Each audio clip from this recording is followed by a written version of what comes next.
Sir तो अभी हम थोड़ी सी पैरानॉर्मल एक्टिविटीज की बात करते हैं। देखो, सबसे पहले तो ना हम किसी भी शब्द को अगर जान लें तो हमारा डर खत्म हो जाए। हम कह रहे हैं पैरा नॉर्मल एनर्जी। जो नॉर्मल एनर्जी नहीं है वो पैरा नॉर्मल है। अब इसमें जिस एक दुनिया में जिसमें हम लोग रहते हैं, इसी दुनिया में बहुत सारी ऐसी एंटिटीज हैं जो जिनकी अलग दुनिया है।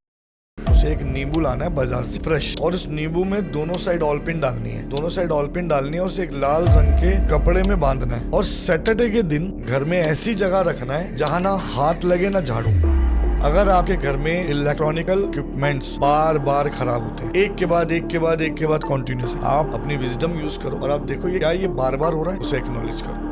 सर क्या कभी आपके साथ भी कुछ हुआ? अगर आप ऐसा कुछ बता सके कि कुछ आपके साथ हुआ हो। देखो, कई एनकाउंटर्स ऐसे होते हैं, वो ऐसे एनकाउंटर्स होते हैं जिसका आपकी बॉडी के एनर्जी सिस्टम पर इम्पैक्ट होता है। इसलिए हम अपने आप को सुरक्षित रखने के लिए बहुत कुछ करते हैं। अगर मैंने रुद्राक्ष पहने हुए हैं या मैंने कवच पहने हुए हैं या कुछ एंटिटीज को हमने सिद्ध किया हुआ, वो इसीलिए करते हैं कि पहले हम खुद को सुरक्षित करें। मतलब बहुत से लोग कुछ गलत तरीके से भी सिर्फ पैसे लेने के चक्कर में भी बोल देते हैं कि आपको ये पूजा करनी है, वो करवानी है, और लोग डर के मारे करवा भी लेते हैं। मैं इस बात को निडर होकर बोलता हूँ, मुझे नहीं पता लोग मेरे लिए इसके बारे में क्या सोचेंगे, पर इंडिया में ये जितनी भी साइंसेस हैं, इन्हें दो पिलर्स पे खड़ा करती है कमर्शियली, डर और लालच। मैं पॉडकास्ट बाबा आपका बहुत बहुत स्वागत करता हूं आज के इस पॉडकास्ट में।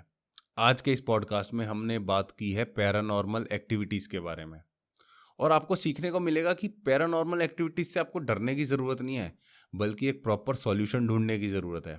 और ये सॉल्यूशन बताने के लिए आज हमारे साथ हैं एक बहुत ही जाने माने paranormal activist mister Gunjan Mehra, जो आपको बताएंगे कुछ ऐसे सिम्टम्स जिससे आपको पता लगे कि आपके आसपास कुछ पैरानॉर्मल एक्टिविटी हो रही है, और अगर हो रही है तो उसका सॉल्यूशन क्या है। आइए देखते हैं ये पॉडकास्ट। राधे राधे सर। राधे राधे। कैसे हो सर आप? मैं बहुत अच्छा हूँ, आप बताइए आप कैसे हैं? बढ़िया सर। सर वैसे तो आपको कोई इंट्रोडक्शन की ज़रूरत है नहीं, सब आपको जानते हैं, आई नो। बट सर फिर भी आप एक अपना छोटा सा इंट्रोडक्शन दे दें तो मैं बता देता हूँ। सर एस्ट्रोलॉजर भी हैं और साथ साथ पैरानॉर्मल एक्टिविस्ट भी हैं। तो ये मेरी तरफ से एक छोटा सा इंट्रोडक्शन था, जो आई थिंक जितना आप काम कर रहे हैं और जितना अच्छा कार्य कर रहे हैं उसके हिसाब से बहुत छोटा सा है। तो आप अपना एक इंट्रोडक्शन सर प्लीज़ ऑडियंस को दे दें। देखिए, आपने जो दे दिया मेरे लिए वो बहुत है।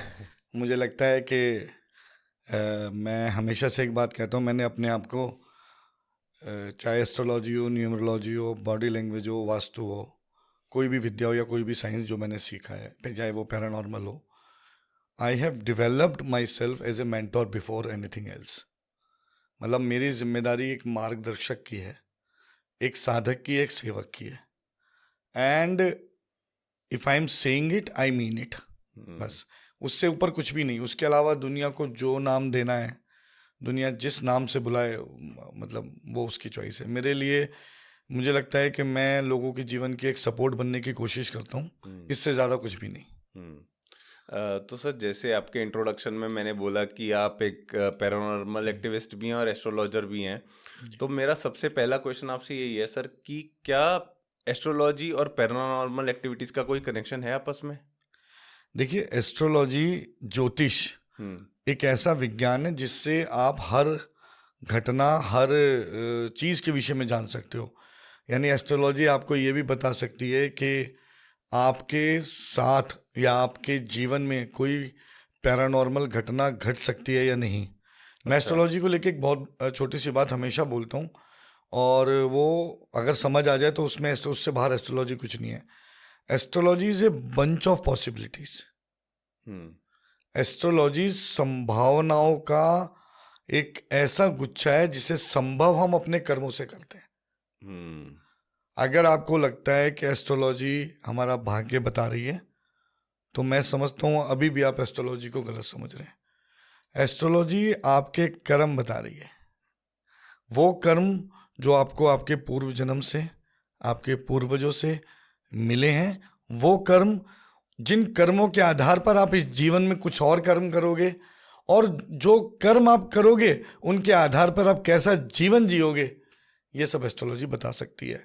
तो एस्ट्रोलॉजी पैरानॉर्मल के विषय में बता सकती है, और ये सब साइंसेस आपस में जुड़ी हुई हैं, इनका एक दूसरे से बहुत लेना देना है। तो सर जैसे आपने बताया कि एस्ट्रोलॉजी के बारे में आपने बोला कि ये आपके कर्म बता रही है, कोई जी आपका फ्यूचर या कुछ ऐसा कुछ नहीं बता रही। तो सर जैसे अब एस्ट्रोलॉजर्स कहते हैं जेमस्टोन पहन लो जी। या कोई पूजा कर लो, तो वो क्या चीज़ है कि मतलब अगर कर्म ही करने हैं तो फिर किसी एस्ट्रोलॉजर की ज़रूरत क्या है? देखो, जीवन में मार्गदर्शन हुँ, एक गुरु के माध्यम से हमें मिलता है, एक मेंटोर के माध्यम बिल्कुल। से मिलता है। गुरु का काम क्या है? हुँ, आप एक सपोज आपके पास गाड़ी है। जी, अभी हम ऑफ कैमरा बात कर रहे थे, आप गाड़ी की बात कर रहे थे। जी सर।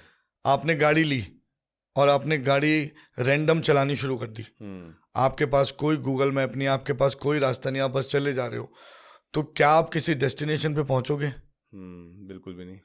तो डेस्टिनेशन पे कहाँ जाना है, किस रास्ते पे चलना है, किस मंजिल तक पहुंचना है, इससे पहचान आपका आपके गुरु कराते हैं, हुँ, आपके मार्गदर्शक कराते हैं। एस्ट्रोलॉजी जैसे मैंने बताया वो कर्म बताती है, तो कर्मों से ही तो भाग्य बनता है। हुँ, तो आप कौन कौन से कर्म कर सकते हैं जिनकी संभावना आपके एस्ट्रोलॉजी में है।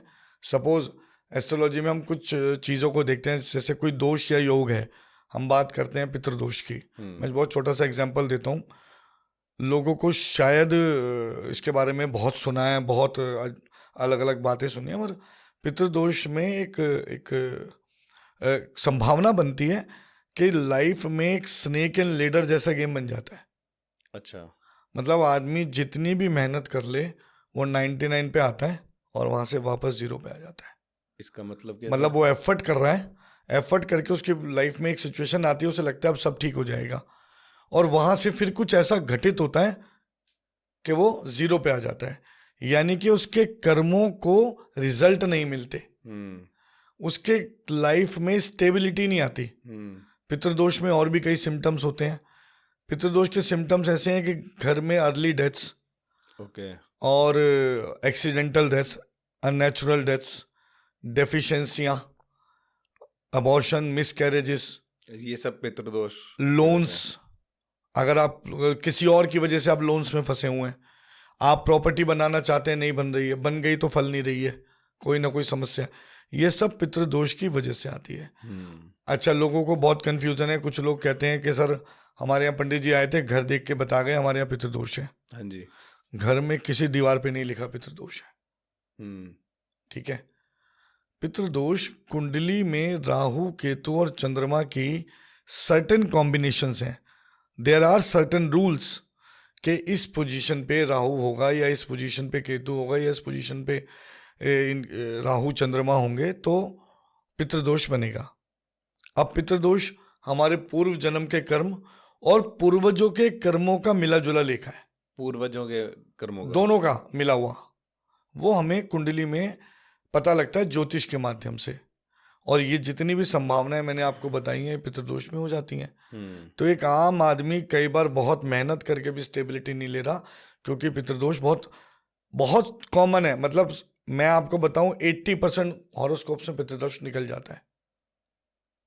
तो ये सब चीजें हैं, कुंडली हमें बहुत कुछ बताती है। अब आ हुँ, जाती है बात कि एस्ट्रोलॉजर की क्या जरूरत है या जी, कुंडली की क्या जरूरत जी, है।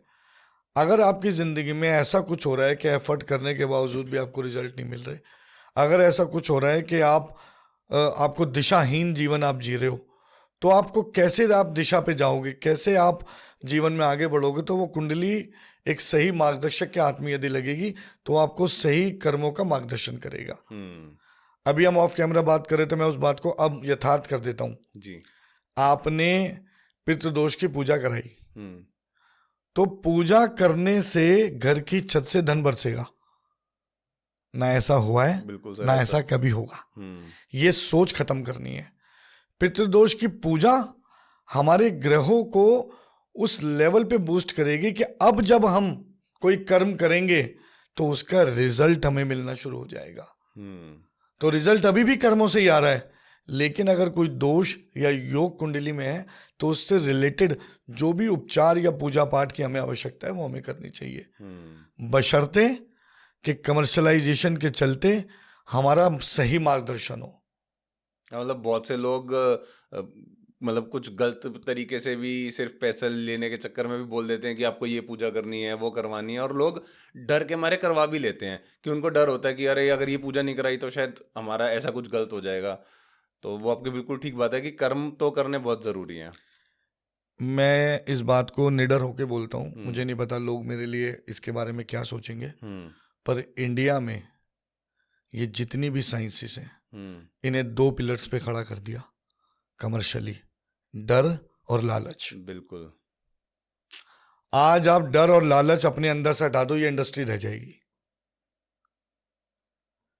टेक्निकली हम लोगों की जिम्मेदारी है कि एक आदमी के जीवन की सपोर्ट बने। मैं हमेशा बोलता हूं, मैं फिर बोल रहा हूं, religion is a support to life, solution exist in karma. Support और समाधान काम कैसे करते हैं?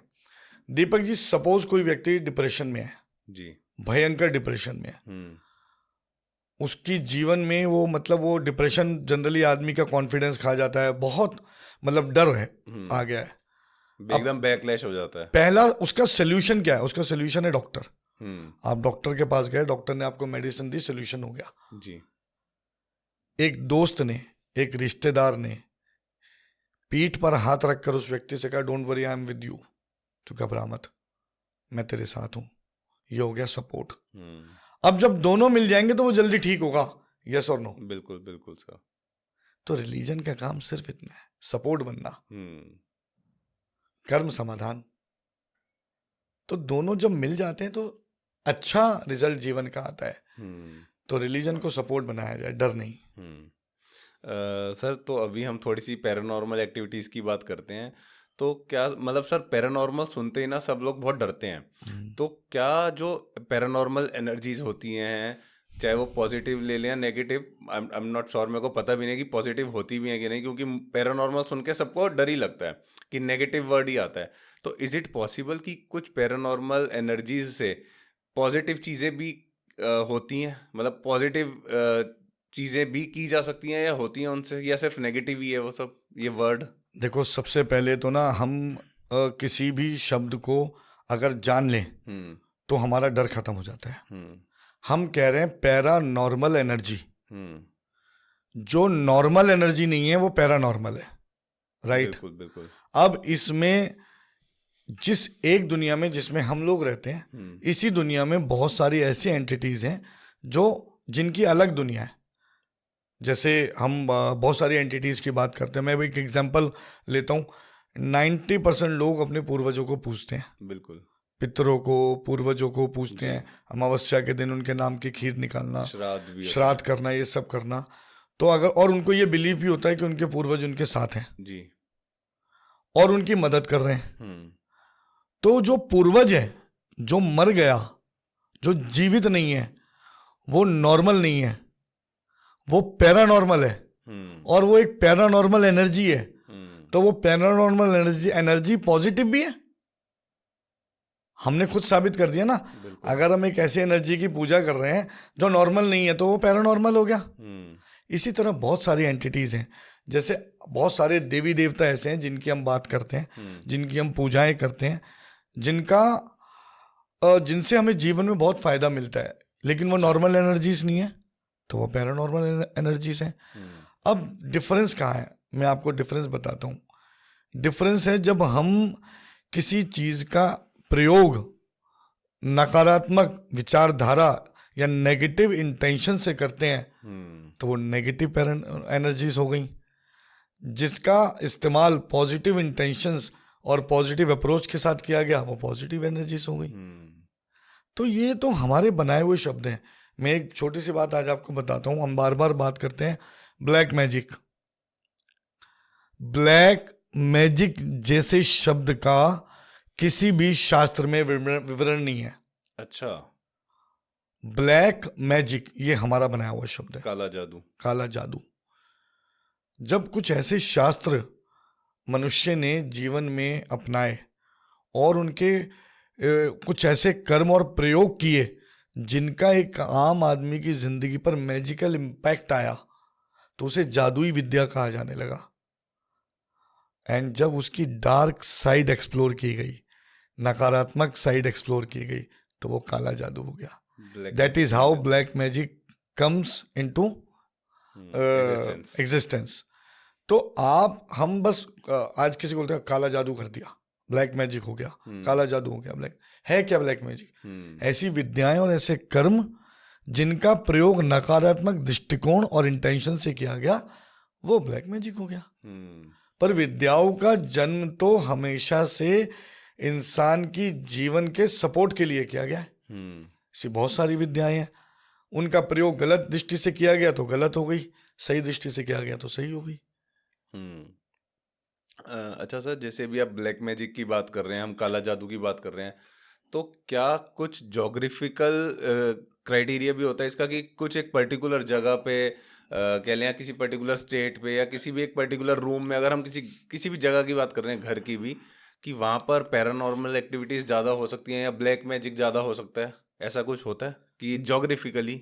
देखो, जोग्राफिकली बहुत कुछ है, जोग्राफिकली बहुत कुछ है, लेकिन इसको समझना मतलब बहुत ज़रूरी है। जैसे कोई जगह बहुत दिन से निर्जन है, अच्छा, निर्जन जहाँ बहुत समय से कोई व्यक्ति मतलब रह नहीं रहा और वो सुनसान है, तो ऐसी जगहों पर अक्सर नकारात्मक ऊर्जाएं या पैरानॉर्मल एनर्जीज अपना आवास बना लेती हैं। ओके। और एक चीज़ बताता हूँ, जोग्राफिकल दृष्टिकोण से इंडिया पे बहुत लंबे समय तक मुगलों का शासन रहा। बिल्कुल। और वो एक ऐसा दौर था जिस समय बहुत सारे कब्रिस्तान बनाए गए। वो बट नेचुरल था उस टाइम की आबादी और उसके हिसाब से, क्योंकि पहले नहीं थे। जैसी पॉपुलेशन हुई, जैसे लोग चेंज हुए या जो भी आबादी बढ़ी, उसके दृष्टिकोण से बहुत सारे कब्रिस्तान बना दिए गए खाली जगहें देखकर। मैं एक एग्जांपल देता हूँ, दिल्ली के अंदर ऐसा बहुत था कि दिल्ली बहुत छोटे से एरिया में डेवलप थी। शाहजहानाबाद जिसे हम लोग कहते हैं, इंद्रप्रस्थ के नाम से हम जानते हैं, वो छोटा सा हिस्सा ही दिल्ली हुआ करता था। बाहर के हिस्से में ज़्यादातर कब्रिस्तान थे। ओके। अब पॉपुलेशन बढ़ी, लोग बढ़े, तो जगह चाहिए थी, तो उन कब्रिस्तानों को ख़त्म कर करके जगहें डेवलप की गई। कहीं स्कूल बन गए, कहीं हॉस्पिटल्स बन गए, कहीं कॉलेजेस बन गए, कहीं सोसाइटियाँ बन गई, बहुत कुछ हुआ।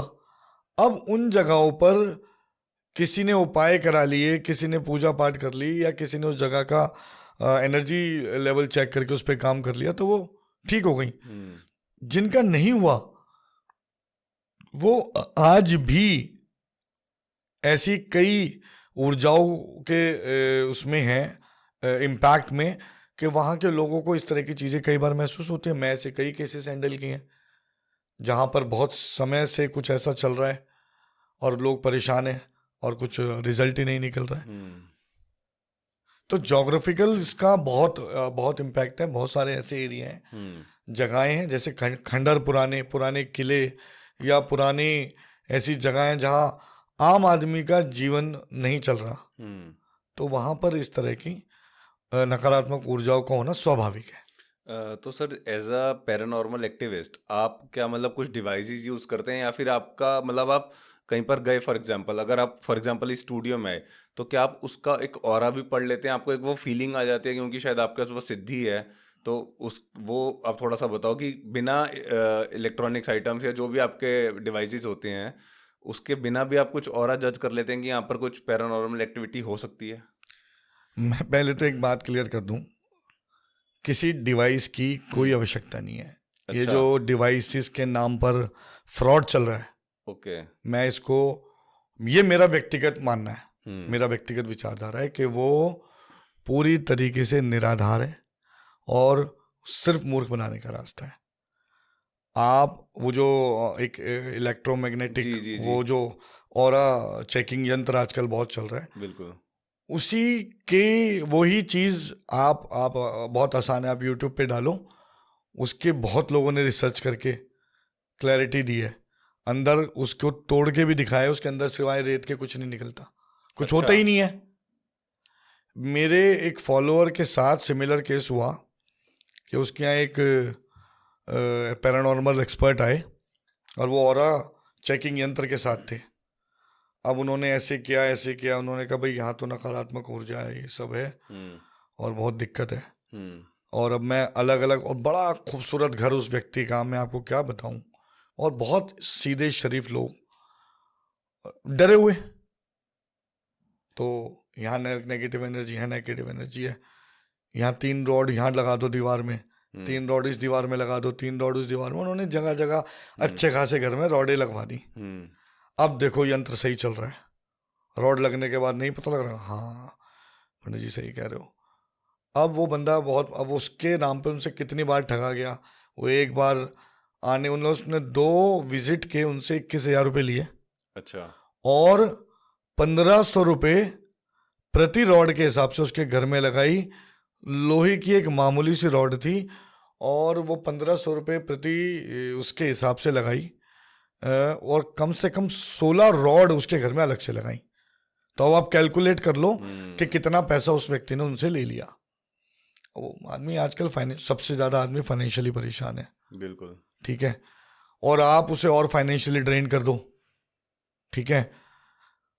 वो व्यक्ति मेरे पास आए, परेशान थे, बोले सर ऐसे ऐसे बात है ये वो। और वो पंडित जी बोल गए कि अभी हम दोबारा आएंगे और सर हम तो बहुत डरे हुए हैं और अब वो मेरा ऑफिस चेक करना चाहते हैं। वो कहते हैं वहाँ भी नकारात्मक ऊर्जा है। मैंने कहा ठीक है, आप उनसे आप ऑफिस चेक करवाओ और उनसे वहाँ रॉड लगवा लो। उन्होंने कहा सर वो तो खर्चा होगा। मैंने कहा करो तो सही। अच्छा। उन्होंने ऑफिस चेक करवाया, वही खर्चा करवा के उन्होंने रॉड लगवा दी। अब रॉड लगवाने के बाद मैंने कहा आप उनको, वो दोबारा आते हैं चेक करने 2-3 दिन बाद। मैंने कहा अब आप उन जगहों से रॉड निकाल के, वो ऊपर से कुछ चिपका देते ना, अगर रॉड निकाल के अंदर खाली मिट्टी डाल के उसको वापस चिपका दो। उसने ऐसा किया। 3 दिन बाद वो दोबारा आए। वो कह रहे देखो अब कहीं कोई नेगेटिविटी नहीं है, वहां रॉड ही नहीं थी। दीपक जी डर का धंधा है। एनर्जी कैसे चेक होती है? ये वाइब्रेशन से है।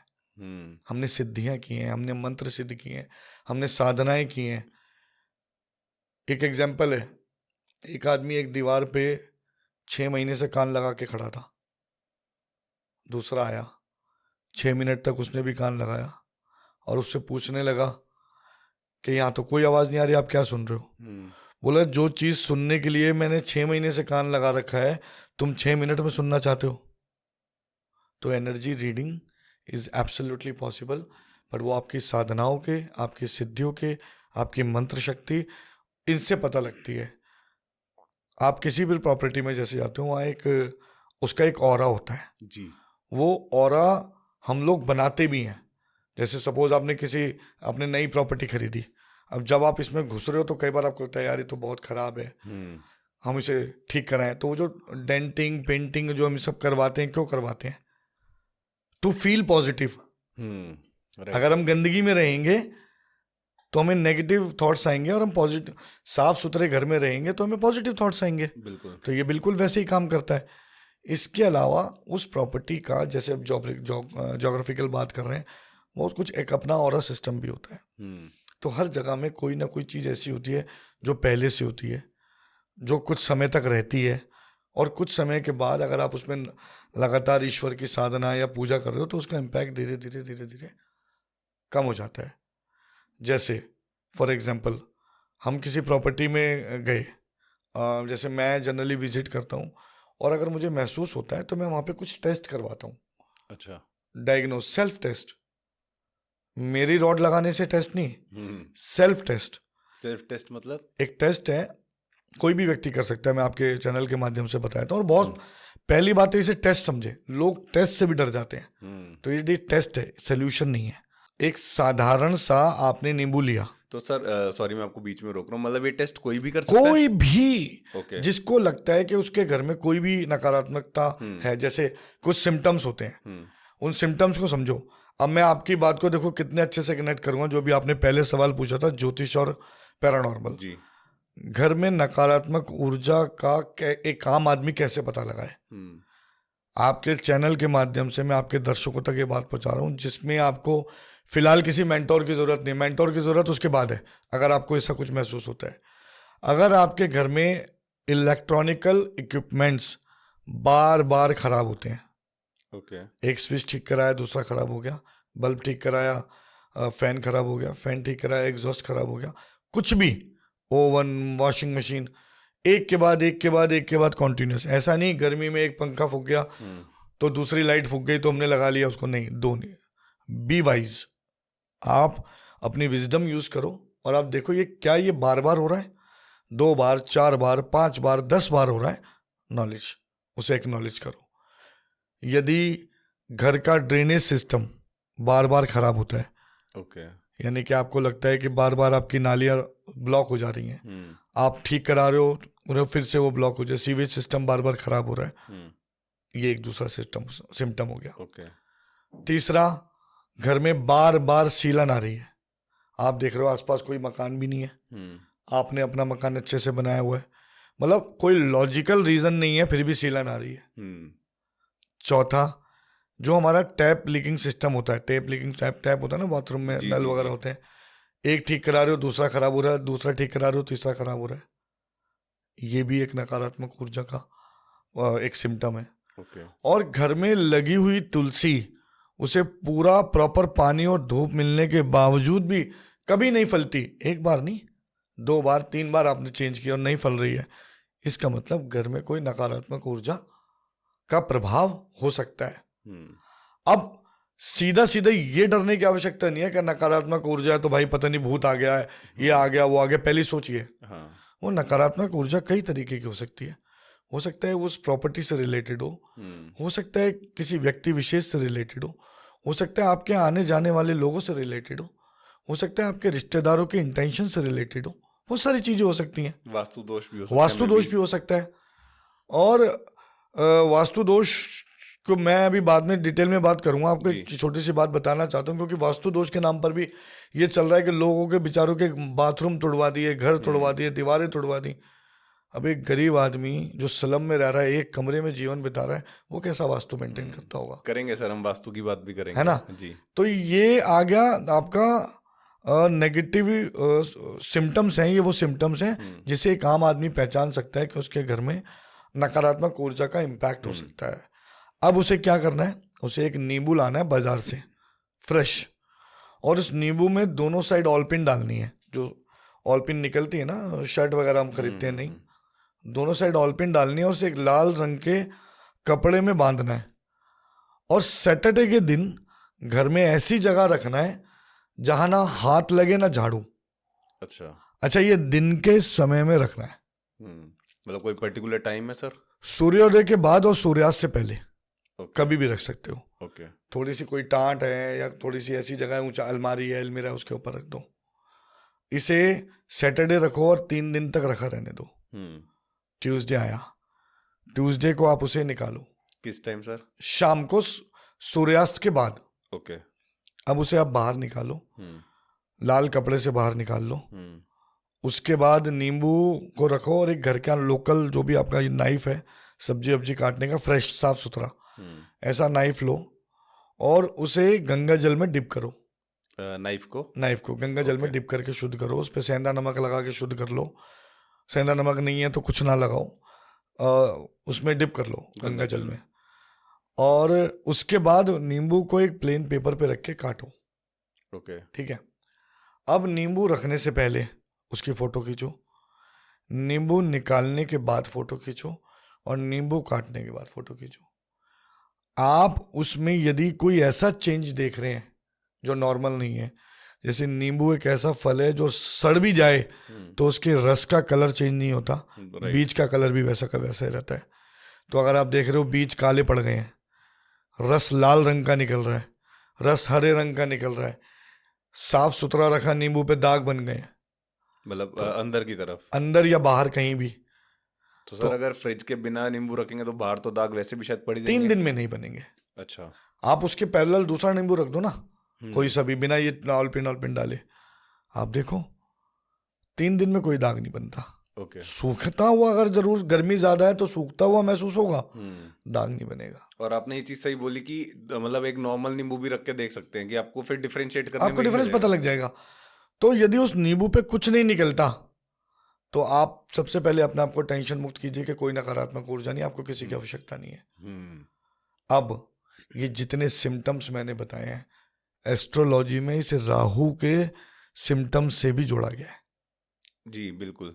और राहु हमें पैरानॉर्मल से भी जोड़ता है। यदि आपकी कुंडली का धर्म स्थान पाप ग्रह से पीड़ित है, स्पेसिफिकली राहु से, तो वो पितृदोष भी बनाता है और वो आपके घर में पैरानॉर्मल एनर्जीज का संकेत भी देता है। तो ये ज्योतिष ये जुड़ा हुआ है। तो ये सिंपल सा टेस्ट है, एक आम आदमी करे। इसके बाद यदि उसको लग रहा है कि कुछ चेंजेस हैं और हम नहीं समझ पा रहे, तो एक अच्छे मार्गदर्शक को दिखाए, पूछे और फिर अपने घर की विजिट कराए और उसका इलाज कराए जो भी संभव है। अगर सर लेमन का जैसे अभी आपने बताया कि कलर चेंज हो जाता है या फिर कुछ और चेंजेस दिखने को मिलते हैं, तो उस इंसान को डरने की ज़रूरत है उस टाइम पे, या कुछ अभी के अभी एक्शन लेने की ज़रूरत है? देखो, सबसे पहले तो एक बात है कि डरना समाधान था, ना है ना बनेगा। ठीक है, आप समस्या पे जितना सोचोगे उतना डरोगे, आप समाधान पे जितना सोचोगे उतना बचोगे। एक एग्जांपल है, मेरी मदर को 2022 में किडनी में ट्यूमर डिटेक्ट हुआ। ओके। मतलब एक दिन पहले एक छोटा सा फंक्शन हमारे घर में था, वो मैंने किया था। उसके तुरंत बाद मेरी मदर को रात को उन्होंने मुझे सुबह बताया कि ऐसा लग रहा है कि कोई चीज़ मेरे साथ बॉडी में ऐसे करवट ले रही है, अंदर हिल रही है। तो मुझे कुछ सेकंड भी नहीं लगे, मुझे लगा कि कुछ है और मैंने इमीडिएटली पहले उसको चेक किया अपने लेवल पे and then I took her to ultrasound. Okay.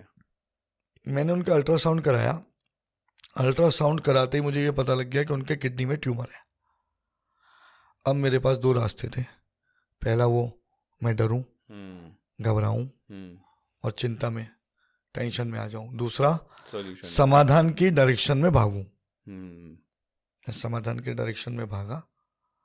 Doctor ने मुझे मेरी मदर से पूछा कि who suggested this ultrasound to you. उन्होंने कहा, मेरे बेटे ने कहा था। बोले, he has given you the gift of life and himself a gift of happiness. अगर ये अभी डिटेक्ट नहीं होता तो अनदर 6 months में you would have been expired.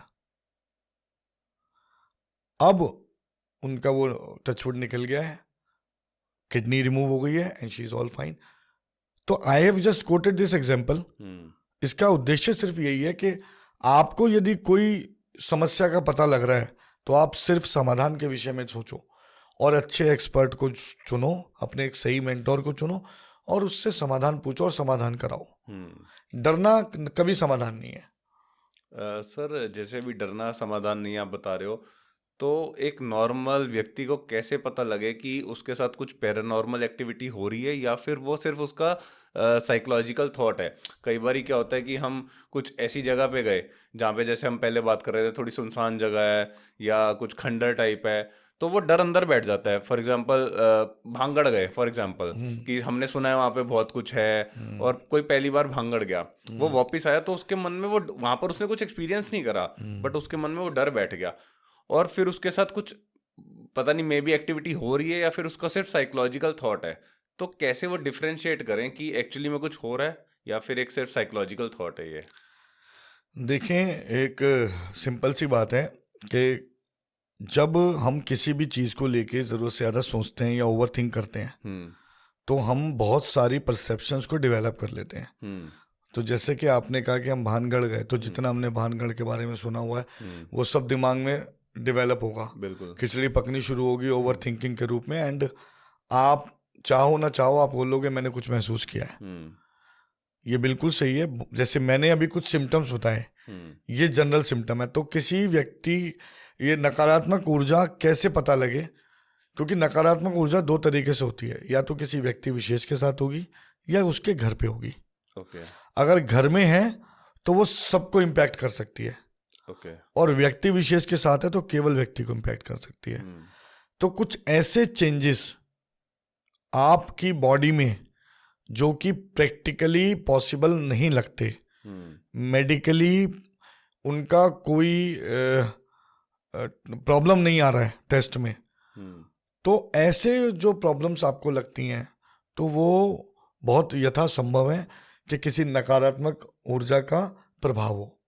लेकिन यदि आपके अंदर कोई डर सता रहा है और आपको लग रहा है कि भाई मेरे बॉडी में मेरा वेट लॉस हो रहा है अचानक से कॉन्टिन्यूसली, आपने जाके टेस्ट कराया और टेस्ट में डायबिटीज निकल आई, तो ये संभव है कि डायबिटीज में लोगों को इनिशियल में वेट लॉस होता है। लेकिन मेरे पास एक केस स्टडी है, उसमें क्या हुआ, एक व्यक्ति है एक फैमिली में, ठीक है, तो उसका थोड़ा सा नेचर ऐसा था कि वो उसको ड्रिंक वगैरह करने की ज़्यादा आदत थी, और यार दोस्तों में लेट नाइट पार्टीज करना, ये सब चीज़ें, मैरिड होने के बावजूद भी रिस्पॉन्सिबिलिटीज़ को ना समझना। उनकी बहुत सारी सिस्टर्स हैं, तो सब, और सबसे छोटे थे वो घर में, तो सबको उनकी बहुत चिंता रहती थी, भाई छोटा भाई है। और हालांकि उनके जो बड़े भाई थे वो बहुत जिम्मेदार और बहुत अच्छे इंसान, सुलझे हुए इंसान है, तो वो भी उनको हर बार टोकते थे कि भाई अब पेरेंट्स नहीं है हमारे, तो we should be more responsible. होता है कुछ लोगों का एटीट्यूड, हाँ नहीं ठीक है, टेकन फॉर ग्रांटेड एटीट्यूड, जहाँ ना जाने को कहा जाए वहीं जाना है, जो नहीं करने को कहा जाए वही करना है। अब उनका कुछ फैमिली डिस्प्यूट चल रहा था आपस में, कुछ रिलेटिव्स के साथ, उसके तो उनको बोला गया, उनके फैमिली मेम्बर बोलते थे भाई वहाँ मत जाओ, उनके साथ मत बैठो, हमें उनसे अच्छी वाइब्रेशंस नहीं आती। बोले कुछ नहीं होता, सब बेकार की बात है। तो वो जाकर ड्रिंक करते थे। अब एक दिन ड्रिंक करते थे लगातार, तो क्या हुआ, एक दिन मुझे उनके घर से फ़ोन आया कि भाई इनकी ना तबीयत ख़राब हो रही है बहुत। तो मैंने पूछा क्या हो रहा है, कह रहे बस ये समझ नहीं आ रहा क्या हो रहा है। तो काफ़ी दिन हो गए थे मुझे मिले हुए, मैंने कहा आप ले आओ मेरे पास। आप पहले से जानते थे उनको? हाँ, उनकी पूरी फैमिली मुझे फॉलो करती थी। उनकी सिस्टर्स करती थी बेसिकली, तो सिस्टर अपने छोटे भाई को लेकर आए। अब मैंने उन्हें देखा तो आई वॉज लिटिल सरप्राइज्ड। मुझे ऐसा लगा कि कुछ चेंजेस हैं बॉडी में। तो मैंने कहा आपको लग रहा है आपने वेट लॉस किया है? बोला हाँ सर कुछ हुआ तो है, बट ऐसा कुछ ज़्यादा पता नहीं लग रहा। मैंने कहा कितने दिन में? कह रहे सर बस 15-20 दिन से लग रहा है। मैंने कहा कितना वेट लॉस हुआ? कह रहा पता नहीं। तो हमने इमीडिएटली टेस्ट किया। मैंने कहा आपको पता है लास्ट वेट क्या? कह सर मैंने किया था, मैंने अभी टेस्ट कराए थे, उसमें मेरा वेट अराउंड 85 kg था। ठीक है, तो 15 दिन पहले 85 kg था। मैंने कहा अभी चेक करो, उस टाइम उनका वेट आया 60 kg। 15 दिन में? 15 दिन में 25 kg लॉस। तो मेरा पहला जो सेंटेंस था उनकी फैमिली को ये था कि इनके इमीडिएटली सारे बॉडी टेस्ट कराओ और मुझे कल रिपोर्ट चाहिए, मैं उसके बाद अपना स्टेटमेंट दूंगा। तो मतलब मुझे ये महसूस हो गया था कि कुछ नकारात्मक है, कुछ गलत हुआ है, but I wanted to be double sure. तो आप पहले, वही मैं पूछ रहा था कि पहले डॉक्टर को ही आपने रिकमेंड करा कि पहले डॉक्टर को दिखाओ? जी देखो, ये हमारी जिम्मेदारी है। अब मैंने अगर महसूस कर भी लिया तो एक व्यक्ति के जीवन पर हम लोगों की बातों का बड़ा प्रभाव है। हम कुछ भी बोलेंगे वो तुरंत मान लेगा, और हम उसके जीवन के साथ खिलवाड़ नहीं कर सकते। तो मैंने अपने उस अगर मुझे कुछ महसूस हो रहा है, मैं एक ह्यूमन बीइंग हूँ, हो सकता है मुझे जजमेंट में कुछ कमी भी हो जाए, गलती हो जाए, हालांकि ईश्वर बड़ा, मतलब मुझे लगता है ब्लेस्ड हूँ मैं, और अक्सर उसने मेरा साथ दिया है। पर मुझे महसूस हो गया कि कोई मेजर गड़बड़ हुई है, और मुझे वो गड़बड़ भी नज़र आई, but I just wanted to be double sure. तो मैंने कहा पहले सारे बॉडी टेस्ट कराओ और वो रिपोर्ट्स लेकर आओ मेरे पास। Very next day they took their the reports.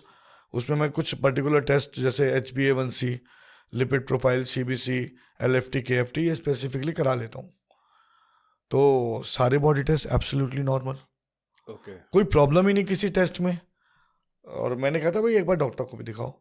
अब डॉक्टर वाज सरप्राइज, उसके पास कोई लॉजिक था नहीं, तो उसने कहा हो सकता है टेंशन से हो गया हो, बट टेंशन से भी 25 kg 15 दिन में। 15 दिन में तो सर कोई इतनी एक्सरसाइज करे तब भी इतना वेट लॉस अब नहीं वो होता। बंदा कहने लगा कि भाई मुझे कोई टेंशन ही नहीं है, किस चीज़ की टेंशन होगी? पर मुझे समझ नहीं आ रहा। अब क्योंकि वीकनेस तो थी बॉडी में, वेट कम हुआ है, तो घबराहट होनी कम शुरू हो गई। तो तब उन्होंने मुझे कहा कि आप बताओ। तब मुझे समझ आया कि उनके फैमिली मेम्बर्स ने उनको ड्रिंक में मिलाकर कुछ ऐसा पिलाया जो नहीं पिलाना चाहिए था। ठीक है, और शमशान की राख उन्हें मिलाकर पिलाई गई थी, जिसका इम्पैक्ट ये था, इसे मारण क्रिया कहते हैं। इस क्रिया में एक एंटिटी होती है शमशान में, जिसे हम सूखा मशान कहते हैं। ठीक है, सूखा मशान अगर प्रयोग किया गया आपके ऊपर और शमशान की राख सिद्ध करके आपको पिलाई गई है, तो आपकी बॉडी में तेजी से वेट लॉस होगा और इवेंचुअली यू विल बी आप एक ऐसी परिस्थिति में आ जाओगे जहां इवेंचुअल प्रोसेस में आपको कोई बॉडी में फिजिकल डैमेज नजर आएगी थोड़े टाइम बाद, एकदम से नहीं। जैसे अभी ये तो वेट लॉस था, मेडिकल टेस्ट ठीक थे, लेकिन कुछ महीनों में उनकी परिस्थिति ये हो जाती है कि ऑर्गन फेलियर्स के लेवल पे वो चले जाते हैं एंड देन डेथ।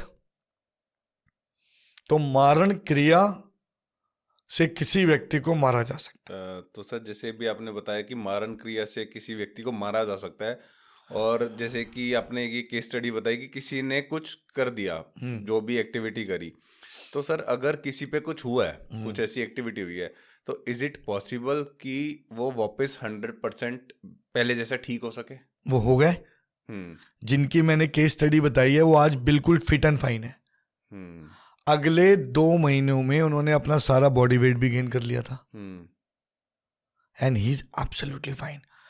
हमने अपना समाधान करा, जो मैं हमेशा समाधान करता हूं। मेरा एक नेचर है, मैं ये बात हमेशा बोलता हूं कि कोई भी क्रिया अगर हुई है तो वो किसी प्रोसेस के थ्रू हुई है, उस किसी शास्त्र के थ्रू निकली है। सबसे पहले ये जरूरी है कि आपका डायग्नोस करेक्ट हो। आजकल एक चीज मैं नोटिस कर रहा हूं कि लोग बड़ी जल्दबाजी में है डायग्नोस करने के, करने के Okay. जो एक्सपर्ट्स हैं। Okay. आप किसी के पास जाओ तो वो 2 मिनट नहीं लगाएंगे, आपके साथ ऐसा हो गया और इसका ये इलाज है, इतना रुपए खर्च होगा। सही बात है भाई, तुम्हें खर्चा कराना है वो बात की बात है, are you double sure about it? तो मैं डायग्नोस पे थोड़ा काम करता हूँ। कभी भी मैंने आज तक 25 साल के अपने एक्सपीरियंस लाइफ में, मतलब अपनी यात्रा में, मैंने कभी किसी को ये नहीं कहा कि आज आप मेरे पास आए हो और मैं अभी इलाज कर दूंगा। मैं कहता हूँ आप मुझे 1-2 दिन का समय दो, मैं समझ गया हूँ, मुझे ये नज़र आ रहा है, बट मैं अपनी साधना में जब बैठूंगा तब मैं उसे और विजुलाइज करने की कोशिश करूंगा। और मैं अगर किसी कंक्लूजन पे आऊँगा तो एक कॉन्क्रीट कंक्लूजन होगा, मैं बिल्कुल एक मजबूत कंक्लूजन पे आऊँगा, तब मैं आपको सोल्यूशन के बारे में बताऊंगा। और जिस भी एंटिटी का इस्तेमाल हुआ है उससे लड़ने की आवश्यकता नहीं है। मैं कुछ लोगों को सुनता हूं कि मैंने उससे लड़ाई करी, ये करी। आप एंटिटीज को एक क्रिया और प्रोसेस और मंत्रों की सिद्धि से मनाओ, समझाओ, वश में करो और उनको समाधान कर दो। मैं कभी भी किसी भी समाधान के लिए लोगों को ये नहीं करता कि ये एंटिटी यहां से उठाकर मैं यहां रख दूं। कोई भी एनर्जी कोई मेटेरियलिस्टिक ऑब्जेक्ट नहीं है कि आपने यहां से उठाया और यहां रख दिया। बिल्कुल, वो एक एनर्जी है। उसे आप ऐसे महसूस नहीं कर रहे हो कि घर में एक कप रखा है और मैंने उसे वहां से वहां उठा दिया। ऐसा होता है, कुछ लोग उसका इस तरीके से इस्तेमाल करते हैं, उठा के थोड़ी दूरी पे छोड़ देते हैं या कुछ करते हैं। मैं ये कोशिश करता हूँ कि अगर वो ऐसी नकारात्मक ऊर्जा है, कोई स्पिरिट है, कोई आत्मा है, कोई ऐसी एंटिटी है जो मुक्त नहीं है अपने जीवन से, तो उसको मंत्रों की शक्ति से कमज़ोर किया जाए, उसे फोर्स किया जाए, उसे किसी भोग का लालच दिया जाए। जो भी उसको भोग चढ़ता है, मतलब जिस चीज़ को सेवन से वो प्रसन्न हो। भाई, आप देवी देवताओं पे अलग अलग बलियों का इस्तेमाल करते हो, हमारे यहाँ सात्विक बलि भी है। अच्छा। सात्विक बलि में नारियल, नींबू और जायफल, एक जायफल एक इंसान की बलि के बराबर होता है। अच्छा जी। तो माँ काली को वो चढ़ता है। तो ऐसे अलग अलग हर एनर्जी का एक सेवन है, एक भोग है। यदि आप उसको समझ पाए तो आप उसको उसका भोग का लालच दो, उसको मंत्रों की शक्ति से कमजोर करो। और मैं अक्सर ये करता हूँ कि मैं उन्हें मनाकर, समझाकर, मंत्रों की सिद्धियों की शक्ति से पहले वहां से डिटैच करता हूँ जिस व्यक्ति के साथ हैं, जिस घर में, और उसके बाद उन्हें ऋषिकेश ले जाकर वहां उनका भोग उन्हें अर्पण करके उन्हें गंगा में प्रवाहित करने की कोशिश करता हूं, जिससे उन्हें मुक्ति और मोक्ष की प्राप्ति हो, सो दैट इस एंटिटी को दोबारा इस्तेमाल ना किया जाए। बहुत सुंदर सर। आसान नहीं है बट सही है। सही रास्ता यही है। और उस व्यक्ति के साथ ये केस नहीं, मतलब लोगों को लगता है, लोग कहते हैं सर हम इन चीज़ों में ना इसलिए भी नहीं घुसते कि एक बार घुसते हैं तो कभी ख़त्म ही नहीं होती।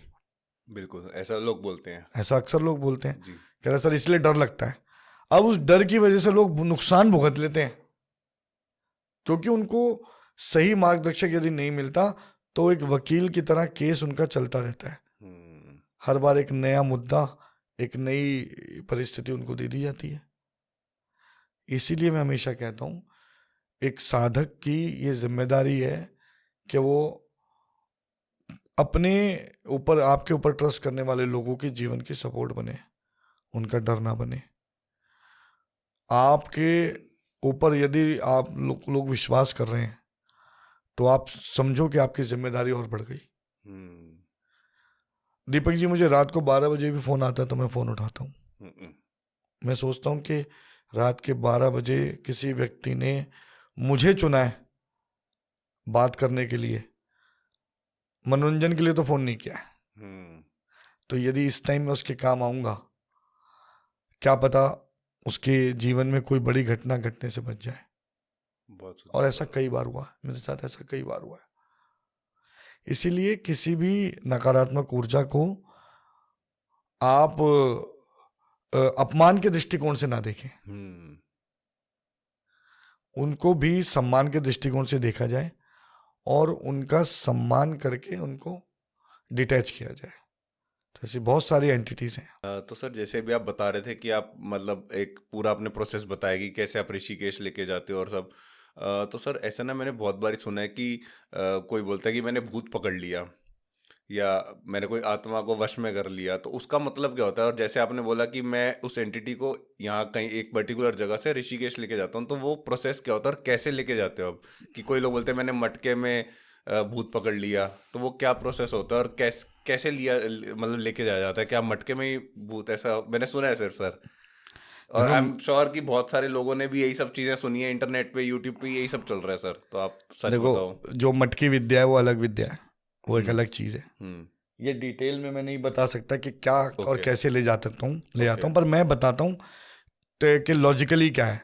लॉजिकली ये है कि जैसे मैंने बताया, हम उस अपनी सिद्धियों के माध्यम से उसे उससे डिटैच करके अपने से अटैच करते हैं फॉर द टाइम बीइंग। ठीक है, मंत्रों की शक्ति से उसे कमजोर किया जाता है। अपने सिद्धियों के माध्यम से आपके पास जो एंटिटीज हैं जिनका आपने प्रयोग किया है, जैसे अगर आप माँ काली के साधक हैं, अगर आप माँ कामाख्या के साधक हैं, या आपके पास और कोई ऐसी एंटिटी है जो आपने सिद्ध कर रखी है, उस साधना के माध्यम से आप उसे अपने साथ अटैच करते हैं। ये एनर्जी सिस्टम है। मैंने फिर कहा ना कि ये कोई कप नहीं है कि मैंने जेब में डाला और मैं ऋषिकेश ले गया। ये एनर्जी सिस्टम है। मंत्रों की शक्ति से उन्हें कमजोर किया, प्लस उनके भोग का लालच उन्हें दिया। जब ये दोनों चीजें मिलती हैं तो थोड़ा आसान हो जाता है ऐसी एंटिटीज को अपने साथ ले जाना, और फिर उन्हें वहां तक ले जाना ये हमारी जिम्मेदारी है। पहले डिटैच करना, फिर अपने साथ अटैच करना, और उसके बाद उसे यात्रा पे ले जाना और वहां ले जाकर ही भोग चढ़ाना, क्योंकि जब उसे वहां भोग मिलेगा तो वह पुराना सब डिस्कनेक्ट होगा, और यहां से भोग देते उसे गंगा में विसर्जित करना। तो हम कुछ बलियां तैयार करते हैं। वो बलियां हम कैसे तैयार करते हैं? उसमें हम किसी को मारते नहीं है, किसी भी जीव की हत्या नहीं करते, बस कुछ अवशेष होते हैं जिनको लेकर हम अपने उन बलियों को तैयार करते हैं। फिर उसे मंत्रों की शक्ति से, जैसे आप कहते हो कि हम प्राण प्रतिष्ठा कर रहे हैं, वो जो भी हम करते हैं, मैं सरल शब्दों में समझाने की कोशिश कर रहा हूँ, वो करके उसके बाद उसे गंगा में प्रवाहित करते हैं। और गंगा में ऋषिकेश के कच्चे घाट पर मैं ये पूजा जाकर करता हूँ ताकि आसानी से ये काम किया जा सके। तो सर, जैसे ये पैरानॉर्मल एक्टिविटीज हैं, जो इन सब चीजें हैं, और जो ये आप पूरा प्रोसेस बता रहे, तो क्या इनके पीछे कुछ साइंस भी है? देखिए, एनर्जीज के पीछे साइंस है। तो बहुत सारी साइंस ने इस बात को एक्सेप्टेंस दी है कि बहुत सारा ऐसा एनर्जी सिस्टम है यूनिवर्स में जिसको आपने शायद देखा ना हो, छुआ ना हो, पर महसूस किया हो। ऐसी बहुत सारी एनर्जीज हैं। तो उन सब एनर्जीज को जब हमने एक्सेप्टेंस दिए, तो ये ऐसे ही एनर्जी वर्ल्ड है जिसमें बहुत सारी ऊर्जाएं हैं, और ऊर्जाओं को हमेशा से एक्सेप्टेंस दी गई है साइंस के अंदर। तो मेरा मानना ये है कि हाँ, साइंस भी at some point of time इनको एक्सेप्ट करता है। जी। अच्छा सर, क्या कुछ कलर्स भी अट्रैक्ट करते हैं नेगेटिविटी को या कुछ एंटिटीज को? जैसे मैंने हमेशा सुना है कि ब्लैक कलर, कि कई लोग बोलते हैं कि ब्लैक कलर पहना हुआ था, बहुत ज़्यादा परफ्यूम लगाया हुआ था, तो कुछ नेगेटिव एंटिटी ने आपके ऊपर हावी हो गई। तो कुछ कलर्स या कुछ चीज़ें कि अल्कोहल हो गया या नॉन वेज हो गया, कि अगर आप उसका सेवन कर रहे हैं खुले में बैठ के या ऐसी जगह पे जहाँ पे पैरानॉर्मल एनर्जीज हो सकती हैं, तो क्या कुछ कलर्स या कुछ ऐसी चीज़ें हैं कि अगर वो आपके आसपास हैं तो आपके ऊपर ज़्यादा चांसेस हैं वो हावी हो जाए? देखिए, कलर्स का कोई ऐसा रोल नहीं है, मैं आपको इस ओके। बात को स्पष्ट रूप से बता दूं। ओके। कलर का कोई ऐसा इम्पोर्टेंट रोल नहीं है, पर गंध का, स्मेल का बहुत बड़ा रोल है। तो यदि आपकी बॉडी से कोई ऐसी गंध उन एनर्जीज तक पहुंचती है जो उन्हें आपसे कनेक्ट करने में आसानी करती है, तो अक्सर गंध के रूप में हम कनेक्ट हो जाते हैं। उसके अलावा जैसे आपने कहा अल्कोहल, तो मैं आपको अल्कोहल का एक लॉजिकल रीज़न देता हूँ। जब हम अल्कोहल सेवन करते हैं उसके बाद हमारा जो स्टेट ऑफ माइंड है वो कॉन्शियसनेस की बेस्ट परफॉर्मेंस पे नहीं होता। ओके। जनरली भाई, एक आदमी जिसने शराब का या किसी भी अल्कोहल का सेवन किया हुआ है तो वो बहुत कॉन्शियस नहीं है। आपने नोटिस किया है वो कभी कभी कुछ ऐसी एक्टिविटी करता है, चलने में लड़खड़ा रहा है, जी। या बोलने में अलग कुछ बोल रहा है, और उसके इमोशंस उस टाइम बहुत उसके ऊपर हावी होते हैं। So here comes the role of state of mind, जो हमेशा मैं कहता हूँ। तो अगर आपका स्टेट ऑफ माइंड कमजोर है तो नकारात्मक ऊर्जा आप पर आसानी से प्रभाव डाल सकती है। सिमिलर लाइक साइंस, अगर आपकी इम्यूनिटी वीक है तो आपको बीमारियां जल्दी पकड़ेंगी। तो आपका अगर स्टेट ऑफ माइंड कमजोर है तो आप पर उनका प्रभाव जल्दी पड़ता है। इसीलिए अक्सर कहा जाता है, अब मैं इस लॉजिक के पीछे एक और बात बोलता हूं कि लॉजिकल क्या है। अक्सर हम कहते हैं कि बच्चों पे या लेडीज पे इन चीजों का जल्दी प्रभाव पड़ता है। और सर ऐसा भी बोला जाता है, सॉरी मैं आपको इंटरप्ट कर रहा हूँ, कि लेडीज को ऐसा बोला जाता है कि बाल खुले करके बाहर नहीं जाना चाहिए रात में, या कुछ ऐसे दिन होते हैं। तो क्या ये सब भी प्रभाव पड़ता है इन सब चीज़ों का देखो, भी? बाल खुले होने का जो लॉजिक था पीछे, वो ये तर्क सिर्फ ये था कि आप बालों में बहुत मेहंदी या जो भी अलग अलग चीज़ों का आप सेवन कर रहे हो, आंवला शिकाकाई पहले लोग करते थे, या अब शैम्पू वैम्पू या जो भी कुछ करते हो, तो उसकी एक गंध जनरेट होती है। अगर आप उन्हें खोलोगे तो वो ज़्यादा फैलेगी। ठीक है। उसके अलावा लेडीज़ हो या बच्चे हों, क्योंकि वो इमोशनली ज़्यादा इंक्लाइंड होते हैं, उनके इमोशंस थोड़े हाई होते हैं, और उनका स्टेट ऑफ माइंड इसलिए थोड़ा सा कमज़ोर कंपैरेटिव टू अदर्स पीपल। पर ऐसा ज़रूरी नहीं है हो, बट हाँ, अगर जिनका कमज़ोर होता है तो वो जल्दी इन चीज़ों की चपेट में आ जाते हैं। तो स्टेट ऑफ माइंड का इंसान की नकारात्मक ऊर्जा के संपर्क में आने का बहुत फर्क है। तो कई बार क्या होता है ना, हम कहते हैं घर की लेडीज़ों को ये चीज़ें क्यों दिखती हैं, जेंट्स को कोई फर्क नहीं पड़ रहा। बिल्कुल। प्रॉब्लम ये है क्योंकि उसका स्टेट ऑफ माइंड उस समय उस दिशा में काम नहीं कर रहा होता। और सर क्या कोई एक स्पेसिफिक टाइम ऐसा होता है कि, या फिर कोई स्पेसिफिक दिन जिस पर ये चीज़ें, जिस टाइम पर या फिर जिस दिन पर, जैसे कि फुल मून की ज़्यादा हावी होती हैं? देखो, ऐसा और होता है सॉरी, जी। और एक एड ऑन क्वेश्चन ये था कि अगर ऐसा होता है तो उनसे बचने के क्या तरीके हैं, उन डेट्स पे, उन टाइम्स पे? देखिए, अगर सपोज आप अमावस्या की बात करें, तो ये सब एनर्जी सिस्टम है। अमावस्या डार्कनेस को रिप्रेजेंट करती है जी। अब मैं एक लॉजिक देता हूँ। पहले लोगों के घरों में बिजली या इलेक्ट्रिसिटी नहीं थी, और बिजली इलेक्ट्रिसिटी नहीं थी तो उस समय दिन की रोशनी का और नेचुरल लाइट्स का बड़ा इम्पैक्ट था। तो चंद्रमा की लाइट भी एक लाइट के रूप में मानी गई है। तो जब अमावस्या होती है और चंद्रमा दिखना बंद हो जाता है तो अंधेरा ज़्यादा होता है। तो डार्क होना इन चीज़ों को ज़्यादा इम्पैक्टफुल करता है। इसीलिए ये तर्क है इस बात के पीछे कि अमावस्या के समय पे इन चीज़ों में ज़्यादा इनका प्रभाव होता है। तो अमावस्या के टाइम पे ज़्यादा प्रभाव होता है। दूसरा, जब हम कुछ फेस्टिवल्स हैं जैसे होली या दीपावली, इस टाइम के आसपास हमें ये माना गया ये ऋतु परिवर्तन के समय है। जी। तो इस समय में किसी भी चीज की गंध को आसानी से महसूस किया जा सकता है। और ऋतु परिवर्तन में जो चेंजेस एक आम आदमी के जीवन में आते हैं वो उसके बॉडी के एनर्जी सिस्टम को कमजोर करते हैं। आपने अक्सर एक बात सुनी होगी कि भाई मौसम चेंज हो रहा है इसलिए तुम बीमार हो, ठीक है। तो जब ये ऋतु बदलती है और ये चेंजेस आते हैं तो उस टाइम पर भी इंसान का जो नकारात्मक ऊर्जाओं के साथ संपर्क है वो आसान हो जाता है। और अगर आप किसी ऐसी जगह पर जाते हो बार बार जहां पर आपको बहुत अच्छा फील नहीं हो रहा, या आपको ऐसा लग रहा है कि वहां पर आप बहुत अनकंफर्टेबल फील कर रहे हो, कभी कभी हम किसी रिलेटिव के घर ऐसा फील करते हैं, कभी हम किसी पर्टिकुलर जगह पे ऐसा फील करते हैं। और ऐसा नहीं है सब व्यक्ति करें, कुछ लोग करते हैं, कुछ नहीं भी करते जी। तो अगर ऐसी कुछ नकारात्मकता आपको महसूस हो रही है, एक घुटन हो रही है, या आपको लग रहा है आपको कुछ परेशानी हो रही है, तो आप ऐसी जगहों पे जाने से बचें। ऐसे समय पे अमावस्या या ऐसे समय पे कोशिश करें कि अपनी बॉडी में परफ्यूम्स को कम इस्तेमाल करें, अगर बहुत ज़रूरी ना हो तो ना करें। और यदि आप बाहर से या किसी और व्यक्ति के घर से बना हुआ सफ़ेद खाना, मिठाई स्पेसिफिकली थोड़ी अवॉइड करें if it is possible for you.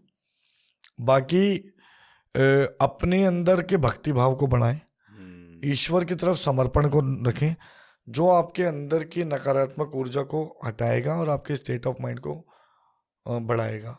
देखिए, एक बात मैं हमेशा से कहता हूँ, जब आपके पास कोई मेंटोर नहीं है, जब आपके पास कोई साधक नहीं है, जब आपको कोई नहीं मिल रहा, तो समर्पण, सरेंडर टुवर्ड्स सुप्रीम, ईश्वर की तरफ आपका समर्पण आपको किसी भी मुसीबत से बचाता है। तो ये महसूस करें कि ईश्वर है, वो आपको बचा लेगा।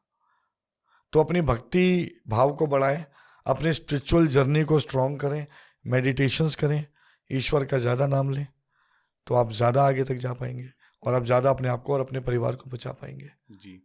अच्छा सर, अभी मतलब जैसे आपने बहुत सारी केस स्टडीज करी हैं अपने पूरे लाइफ एक्सपीरियंस जो आपका पूरा रहा है 25 ईयर्स का, तो सर क्या कभी आपके साथ भी कुछ हुआ है? अगर आप ऐसा कुछ बता सके कि कुछ आपके साथ हुआ हो, आपने कभी फील करा हो, मतलब ऑब्वियसली आप बहुत सारी केस स्टडीज देख रहे हैं, बट क्या कभी कोई नेगेटिव एनर्जी आप पे हावी हुई है? अगर कुछ ऐसी कोई पास्ट में एक्सपीरियंस आपने किया हो, अगर आप शेयर कर सके।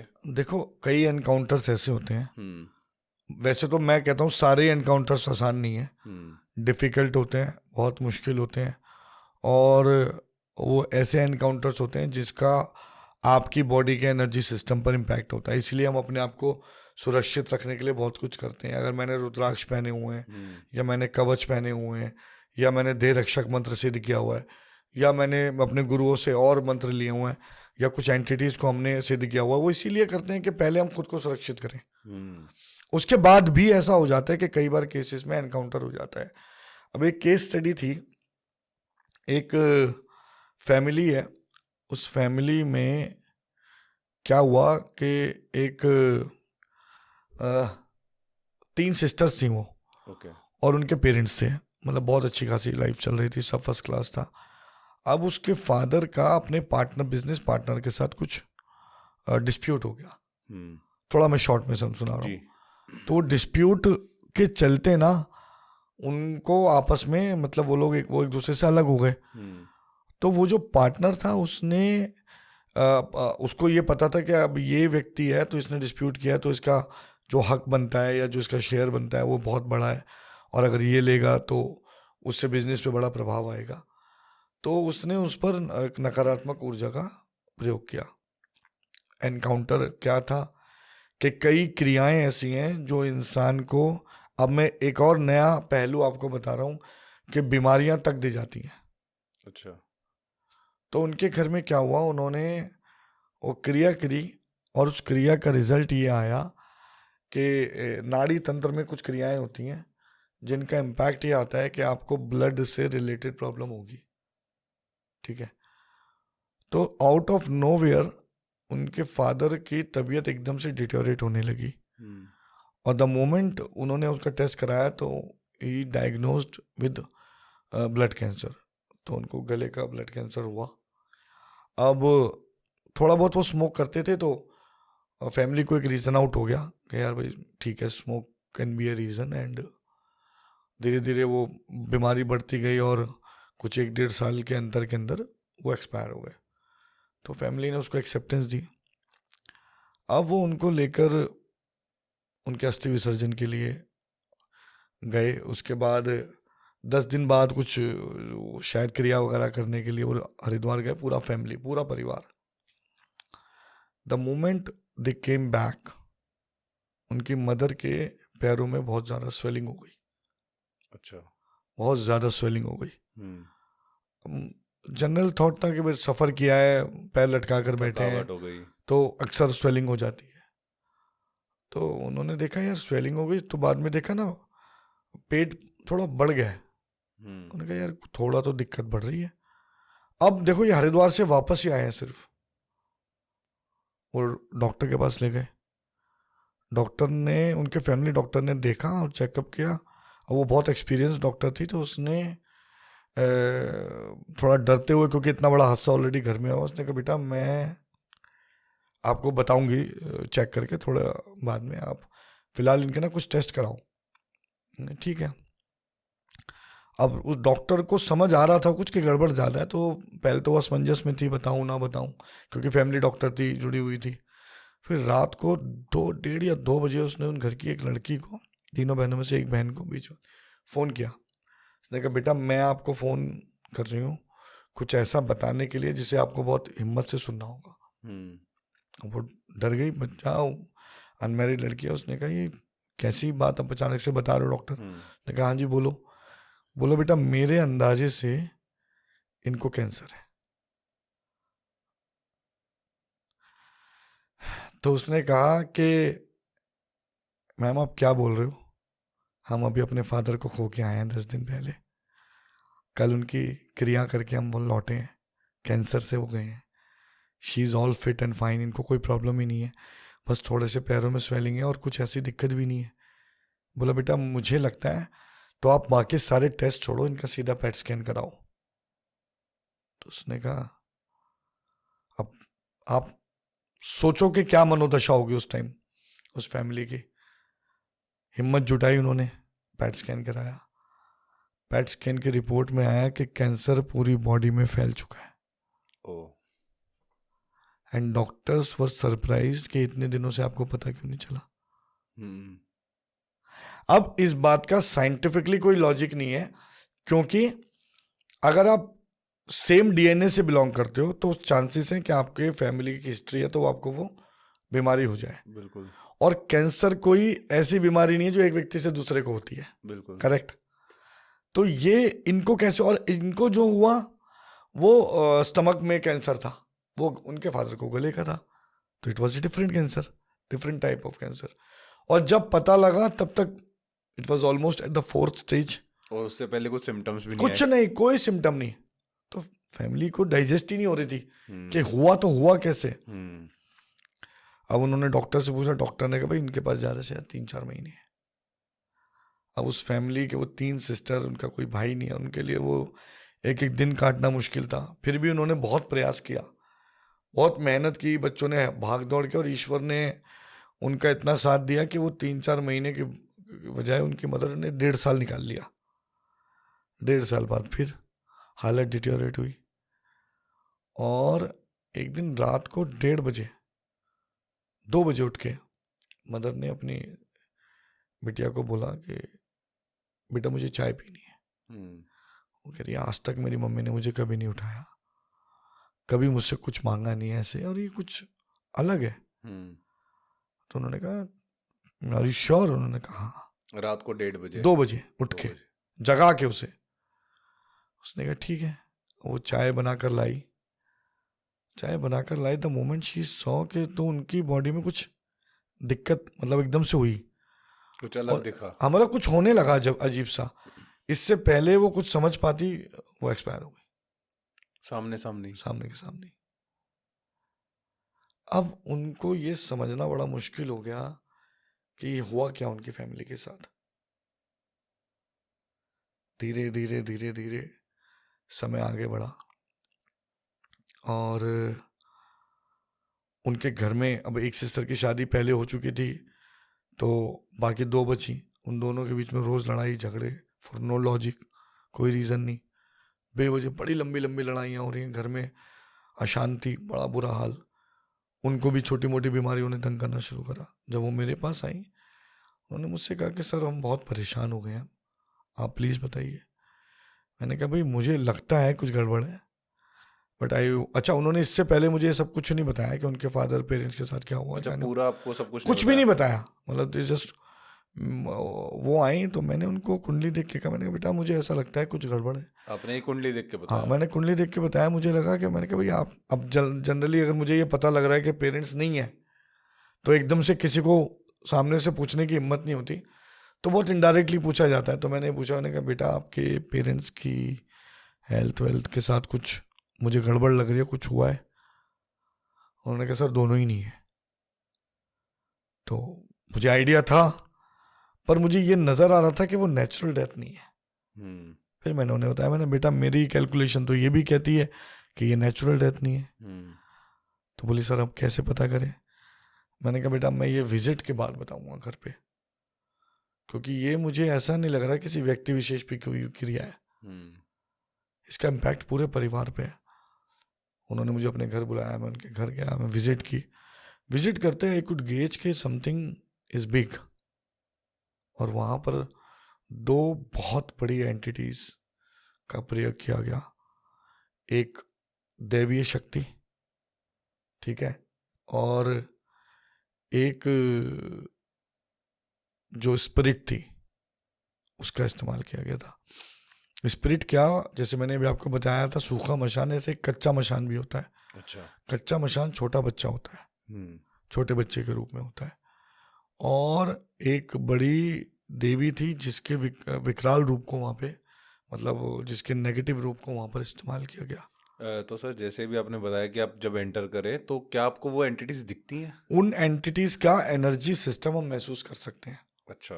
देखो सबसे पहले तो ये कॉन्सेप्ट क्लियर कर देते हैं कि वो ऐसे नहीं दिखती जैसे आप खड़े हो या मैं खड़ा हूँ, ये लोगों का बहुत बड़ा भ्रम है। बट हाँ, कुछ छवि, कुछ एनर्जी, कुछ ऐसा हमें महसूस हो जाता है जिससे ये पता लग जाता है कि ये इस लेवल की एनर्जी है। और जिस मोमेंट में उनके घर में एंट्री की तो उन एनर्जी ने मेरे ऊपर अटैक किया, दोनों ने। ओके। तो I was not as prepared as I generally मैं होता हूँ। तो मुझे एक ऐसा सेटबैक लगा कि मेरे को ना यहाँ पर अचानक से मुझे ऐसा मुझे चॉकिंग हो रही है। तो मैं 2 मिनट बैठ गया, मैंने कहा बेटा मैं 2 मिनट बाद देखूँ, मुझे पानी दो। अब मैंने पानी पिया और मैंने अपने आप को थोड़ा सा अपने देह रक्षक मंत्र को पढ़ा, अपने जो जो सिद्धियाँ थी वो की, तो आई कुड गेज। और उस मोमेंट पे अगर उतना मुझे मेरे गुरुओं का आशीर्वाद ना होता, जो भी चीज़ मुझे आती है थोड़ी बहुत, तो शायद वो एनकाउंटर मेरे लिए मेरी अपनी लाइफ का एक बड़ा ऐसा एनकाउंटर हो सकता है कि I could have lost my life. मतलब वो इतनी स्ट्रॉन्ग एंटिटीज थी? इतनी स्ट्रॉन्ग एंटिटीज थी। फिर मैंने उनको एग्जैक्टली बताया कि उनके घर में क्या क्या हुआ है। एग्जैक्ट कि ऐसा ऐसा हुआ है, ऐसा ऐसा हुआ है। उन्होंने कहा हाँ सर। मैंने कहा आप लोग इस जगह सोते थे, इस कमरे में सब? अच्छा, आपने ये भी बता दिया? बोले हाँ सर, हम सब तीनों इसी कमरे में सोते थे। उनके 3 कमरे थे जबकि। मैंने कहा आप तीनों एक ही कमरे में सोते थे? बोले हाँ सर, हम तीनों एक ही कमरे में सोते थे। मैंने कहा ऐसा ऐसा हुआ था। तो जब मैंने उनको बताया तो ऑब्वियसली मैं कुछ चीज़ें ऐसी बता रहा हूँ जिस पर जो उन्होंने कभी नहीं बताई तो उनको बिलीव होगा। तो वो बिलीव हुआ, तो वो थोड़ा सा डर भी गए थे। तो मैंने कहा बेटा देखो घबराओ नहीं, we have a solution, but I need some time, मुझे 1-2 दिन का समय दो। मैंने 2-4 दिन का समय लिया उनसे। और देखो 2-4 दिन का समय इसलिए ले जाता है to calculate the power of those energies. ऐसा नहीं है बोल दिया उठाया चल दिए, ऐसा कुछ भी नहीं है। मैं हमेशा से लोगों को ये बताना चाहता हूँ कि जितनी आसानी से हम ये सब बातें कर रहे हैं, सब उतना आसान है नहीं। इसे मनोरंजन के दृष्टिकोण से ना समझें, इसे जानकारी के दृष्टिकोण से देखें जी। तो वो बहुत कठिन था, बहुत मुश्किल था उनको वहाँ से उठाना, हटाना और फिर ले जाकर ऋषिकेश में उनके साथ वही करना जो हमेशा से मैं करता हूँ। And thanks God to God हम वो कर पाए। अब वो बच्चे ठीक हैं, बेटर हैं, अच्छा फील करते हैं। अब वो चीज़ें उनके घर में नहीं होती। One of the toughest encounter I have, ऐसे बहुत सारे हुए हैं बट हाँ, ये उनमें से एक था जो बहुत मुश्किल था। और हर बार ऐसा होता है कि कुछ ना कुछ ऐसा एनकाउंटर हो जो मुश्किल हो, पर मैं सोचता हूँ कि किसी की लाइफ में हम कुछ भी ऐसा नेगेटिव अगर करवा रहे हैं तो इंसान को ये डरना चाहिए कि कर्म यही भुगतने हैं। जी, मैं यही सर पूछने वाला था कि लोग नेगेटिव भी करवाते हैं, तो उनका क्या मतलब, जैसे अभी आपने जब काला जादू की बात करी थी और ये सब भी चीज़ें लोग करते हैं, तो उनका क्या होता है कि उन किसी ने किसी पे कर दिया, जिस पे किया उसकी तो अगर उसको नई टाइम से पता लगा उसकी तो लाइफ गई, और शायद जो उसके आसपास लोग हैं उनकी भी लाइफ खराब हो जाती है। बट जिसने किया, जिसने वो नेगेटिव थॉट से किया या वो चाहता था कि उसके साथ गलत हो, उसका क्या होता है सर? देखो, ये एक बहुत बड़ा सत्य है कि कर्म यही भुगतना है। हम्म। तो आपने जो कर्म भुगते, हम्म। जो आपने कर्म किए, या तो वो आप भुगतोगे या आपकी संतान भुगतेगी, फॉर श्योर, 110%। इसीलिए ईश्वर से डरना चाहिए और ऐसी किसी भी कार्य को करने से पहले 100 बार सोचो, नहीं करना चाहिए। आपको किसी से कोई वैचारिक मतभेद है तो आप उसे वैचारिक तरीके से सुलझाइए, ये कोई तरीका नहीं है। आपको लड़ने के और भी बहुत रास्ते हैं, आप कानून का सहारा लीजिए, बट ऐसा कुछ नहीं करिए, क्योंकि कई बार ऐसा भी हुआ है दीपक जी के करवाने वाले की भी गलती कम है। सॉरी, क्या करवाने लगी? गलती कम है। अच्छा। जिसके थ्रू कराया उसकी गलती ज्यादा है। एक व्यक्ति, मैं ये केस स्टडी बता रहा हूँ, मैंने पहले भी डिस्क्लोज की है कि एक व्यक्ति एक साधक के पास गया, उसने कहा भाई मैं अपने भाई, मेरा भाई है, मैं चाहता हूँ वो प्रॉपर्टी पेपर पे साइन कर दे मेरे तरीके से, बस कुछ ऐसा कर दो। अब यहाँ पर उसका इंटेंशन लालच की तो थी कि उसे प्रॉपर्टी चाहिए, पर उसने एक बार भी ये नहीं कहा कि आप मेरे भाई के साथ कुछ फिजिकल डैमेज कर दो, भाई के साथ कुछ गलत कर दो। अब उन्होंने किया क्या, उन्होंने उसके साथ बुद्धि स्तंभन किया। अच्छा। षट कर्मों में एक कर्म है स्तंभन जी। अब बुद्धि स्तंभन जब किया तो स्तंभन में क्या होता है, स्तंभन क्रिया में 2-3 तरह के स्तंभन होते हैं, ये पॉजिटिव और नेगेटिव दोनों तरीके से काम करता है। अच्छा। तो जिस पर नकारात्मक रूप से बुद्धि स्तंभन किया जाता है उनकी बुद्धि काम करना बंद कर देती है, शरीर ठीक चलता रहता है। जिन पे आसन स्तंभन किया जाता है उनका शरीर काम करना बंद कर देता है और दिमाग चलता रहता है। तो अगर आपने पैरालिसिस की 2 अवस्थाएं देखी हैं तो वो यही है। राइट। कुछ लोगों का शरीर काम करना बंद कर देता है पर दिमाग चलता रहता है, जी। और कुछ लोगों का दिमाग काम करना बंद कर देता है, याददाश्त चली जाती है, लॉस्ट हो जाता है, पर शरीर ठीक हो जाता है दवाइयों के बाद। तो ये होता है स्तंभन क्रिया। तो उस साधक ने उन पर स्तंभन कर दिया। स्तंभन का रिजल्ट ये आया कि वो परिवार ने डर डुरा के प्रॉपर्टी तो दे दी, पर वो भाई जिंदगी भर इस गिल्ट में रहा कि मैंने अपनी एक छोटी सी लालच के चक्कर में अपने भाई की जिंदगी बर्बाद कर दी। तो साधक की जिम्मेदारी ज्यादा है। तो अगर कोई आपके पास बुरा कर्म कराने आया है चंद पैसों के लालच में, ऐसी गलती कभी ना करें। Sir, I am pretty sure कि आपके पास भी ऐसे बहुत से लोग आए होंगे कि ये कर दो कि मैं आपको इतना पैसा दे दूंगा, या कुछ ऐसे केसेस आपके साथ होंगे, तो आप उनको किस तरीके से हैंडल करते हो सर? मैं कह रहा हूँ ईश्वर की बड़ी कृपा रही दीपक जी कि मन में कभी लालच नहीं आया। लोगों ने बहुत बार पैसों के बैग खोले हैं मेरे आगे, मुझे कहा है कि हमारे पेरेंट्स पे क्रिया कर दो, पेरेंट्स पे, और वो हमें प्रॉपर्टी दे दें। मैंने उनको सिर्फ एक जवाब दिया कि आप आज आए हो, दोबारा मत आना मेरे पास। इस दुनिया में अगर भगवान का कोई स्वरूप है वो सिर्फ माँ बाप है। बहुत सुंदर। आपको भगवान की पहचान कराने वाले माँ बाप हैं। सही बात है। आपके मन को ये बताने वाले कि लालच क्या है वो माँ बाप हैं।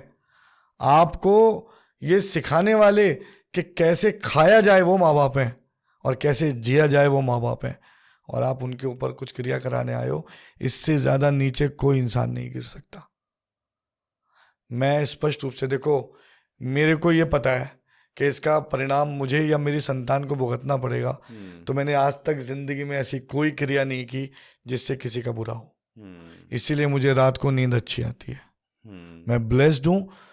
ऐसा नहीं है कि मेरे पर कभी कोई संकट नहीं आया, कोई परेशानी नहीं आई, पर परमात्मा ने उस संकट से लड़ने की मुझे हिम्मत दी और उस संकट से मुझे निकाला। इसीलिए कि शायद मैं जैसे ऑफ कैमरा आपको बता रहा था कि मेरी नीयत साफ है, इसलिए मेरी नीयत ही अच्छी है। तो इंसान को अपनी नीयत पे काम करना चाहिए, नीयत ही अपने आप अच्छी हो जाएगी। बहुत सुंदर sir, thank you so much sir. इस पॉडकास्ट में बहुत कुछ सीखने को मिला और आई होप कि मतलब लोगों को भी बहुत कुछ सीखने को मिला, और आपने बहुत सी चीज़ें क्लियर करी हैं कि इन सब चीज़ों को सिर्फ एक मनोरंजन के लिए मत सुनो या मत देखो, इसको समझो और फिर अपना जो भी डाउट्स हैं उसको क्लियर करो और डरो मत। और जो वो फेथ और बिलीव वाली चीज़ है ना सर, वो भी बहुत अच्छी चीज़ है कि फेथ और बिलीव में क्या डिफरेंस है, वो भी एक बार आप दोबारा से क्लियर कर दो। देखो, मैं एक चीज समझाता हूँ। फेथ क्या है? फेथ आपको किसी भी लॉजिकल रीजन के बिना किसी को फॉलो करने के लिए कहा जाए, वो तो हो गया फेथ। भाई ये बाबा जी ने कहा है, इन पे फेथ करो, ये भगवान है, इन पे फेथ करो, ये वो लोग हैं, इन पे फेथ करो। कोई तर्क संगत जवाब नहीं है। और belief is always something which is evidential, जिसका कोई एविडेंस है, जिसके पीछे कोई सबूत है, कोई तर्क है। मैं आपसे कह रहा हूं कि आपको ये पूजा पाठ करनी है, तो आप मुझसे सवाल करो क्यों। फिर मेरे दिए गए जवाबों से, उत्तरों से आपको ये तय करना है कि आपके तर्क शांत हुए या नहीं हुए। और अगर आपके तर्क शांत हो गए तो आप मुझ पे बिलीव करो, फेथ नहीं। तो ये डिफरेंस है। फेथ इलॉजिकल है, बिलीफ लॉजिकल है, ये डिफरेंस है। और एक छोटी सी बात और, जैसे आपने अभी बोला कि लोग सोशल मीडिया पे कुछ भी फैला रहे हैं, लोग फैसिनेट होकर इन सब चीज़ों को देख रहे हैं, तो एक छोटी सी बात मैं और क्लियर कर देता हूँ। वशीकरण वशीकरण वशीकरण बहुत हम सुन रहे हैं। तो पहली बात तो जैसा पिक्चरों में दिखाया जाता है वैसा वशीकरण एकदम से नहीं होता। कई लोग पॉडकास्ट सुनकर मेरे पास आते हैं, सर वशीकरण वशीकरण। मैंने कहा वशीकरण को आपने एक शैतान मूवी देखी, उसमें गोली खिलाई और वो लड़की रोबोट बन गई, ऐसा वशीकरण नहीं होता। वशीकरण को भी समझो। वशीकरण केवल आपने बोला ना वशीकरण, वशीकरण नहीं, आसान नहीं है। वशीकरण के रूप हैं काम शास्त्र, यानी कामाख्या के द्वारा किया जाने वाला वशीकरण अलग है, और शाबर विद्या के द्वारा, अघोर तंत्र के द्वारा किया जाने वाला वशीकरण अलग है। काम शास्त्र के द्वारा किया जाने वाला वशीकरण पार्टनर ओरिएंटेड है, और शाबर विद्या से जो वशीकरण निकला है वो जनरल वशीकरण है। जनरल वशीकरण की छोटी लाइफ होती है, थोड़े समय के लिए, और थोड़ा इम्पैक्ट होता है। जनरल वशीकरण में ऐसा वशीकरण भी है शाबर विद्या में जो इवेंचुअली एक आदमी को चेंज करता है, और काम शास्त्र में का वशीकरण भी ऐसा है जो इवेंचुअली इंसान को चेंज करता है। जैसे एक व्यक्ति को मैं अच्छे से जानता हूँ जो ये कहता था कि मैं अपने माँ बाप को अपनी चमड़ी की जूतियाँ बनवा के दूंगा, मैं उनसे इतना प्यार करता हूँ।